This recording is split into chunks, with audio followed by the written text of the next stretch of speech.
Tina, do you think there are any solution to mitigate this racism and discrimination in this country? In your opinion, Absolutely. can you explain? Can you tell us? There's no all-inclusive answer because I believe that people of all different backgrounds should come together to find a thorough set of solutions.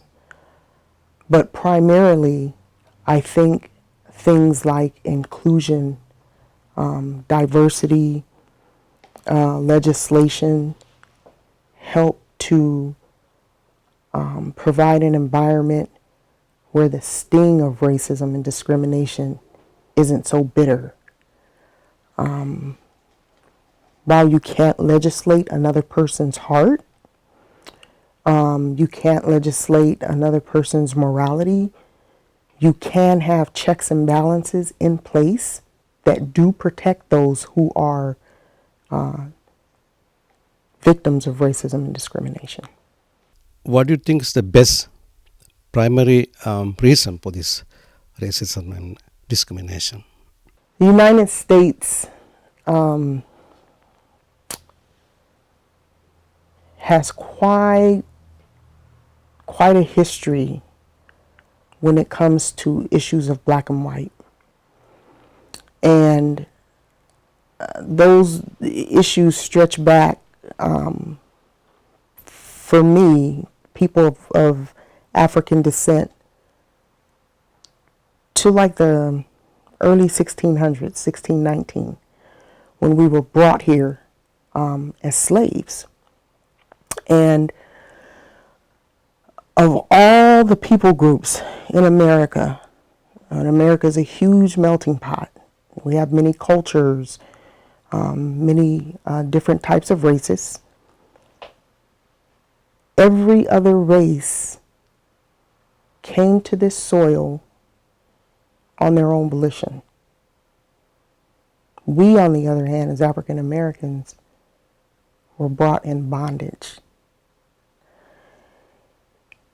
and subjected to an institution of slavery, which was very brutal, extremely brutal, and long-lasting. And just to give a picture of what that concept really is like, African Americans were enslaved in this nation longer than we've been free. So that paints a picture. And our ancestors endured many atrocities in that institution of slavery. Once slavery was abolished, we continued to experience atrocities, discrimination, and racism on multiple levels. And so when you have a history like that between two groups of people, it breeds a lot of unhealthy connection. And African Americans did not even receive an apology for slavery until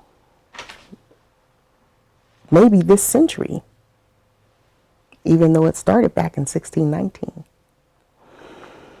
So, in a nutshell, there's just a very long history of past hurts, unhealthy connections, and atrocities. And it sets a stage. Okay. Do you think the police behave differently towards black people in comparison to white people? Absolutely.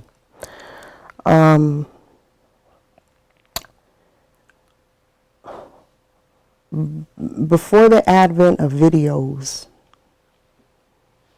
it was very difficult for African Americans and their disclosures about police misconduct to be accepted and taken serious. Very difficult. Once the advent of video recording became available to members of the public, and some of these acts were caught on tape, that served as proof to the things that we have been saying all along. And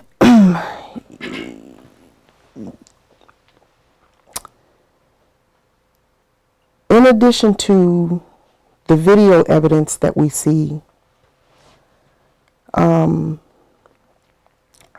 there are certain instances and situations that happen that confirm we are treated differently. For example, there's a lieutenant out of Cobb County in Georgia, state of Georgia, by the name of Lieutenant Greg Abbott. And Lieutenant Abbott effected a traffic stop of a white female. During his engagement with this white female, he asked her to pick up her cell phone. And she replied to him that she was fearful to do so because she had seen several videos where people made moves and were shot. Lieutenant Abbott responded to her, quote, "But you're not black. Remember, we only kill black people." So when you have a law enforcement of that caliber making a statement like that, it's picked up on his dash cam, and I just can't believe that he forgot his dash cam was rolling. I just think he was that cavalier about it. That serves as, a confirmation. There's a disparity.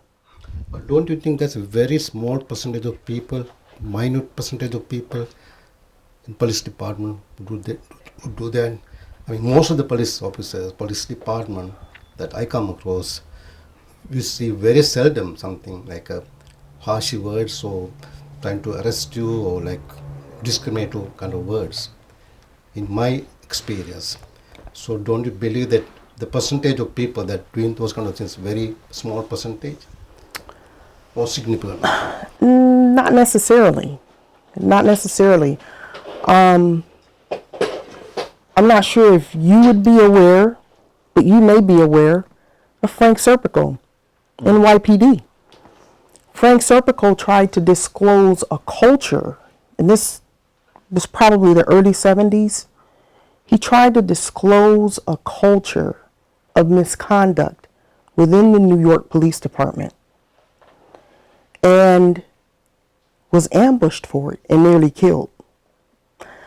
I think that there is a very entrenched culture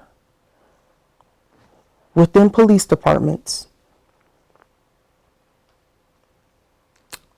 whereby some officers feel they will not be held accountable and they engage in unacceptable behavior like this.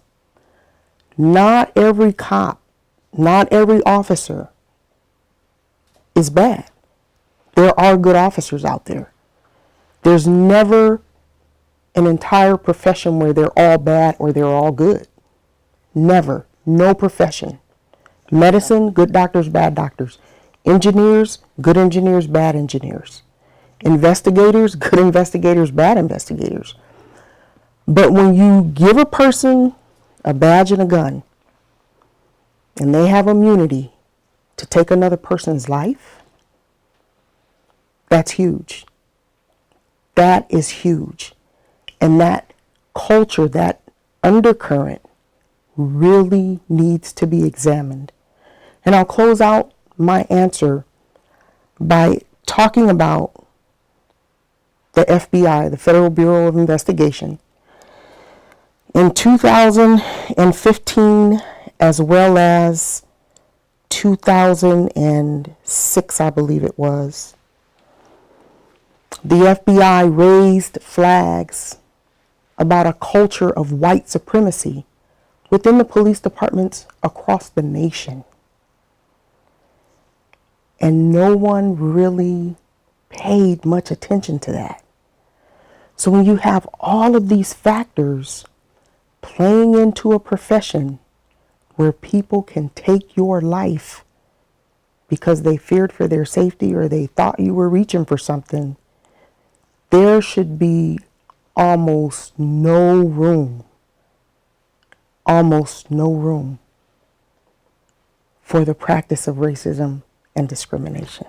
Most of the occasion that police brutality and arresting African American people, you think almost all the time the police are wrong? I'm not going to say almost all the time. And that's the point I was trying to make earlier.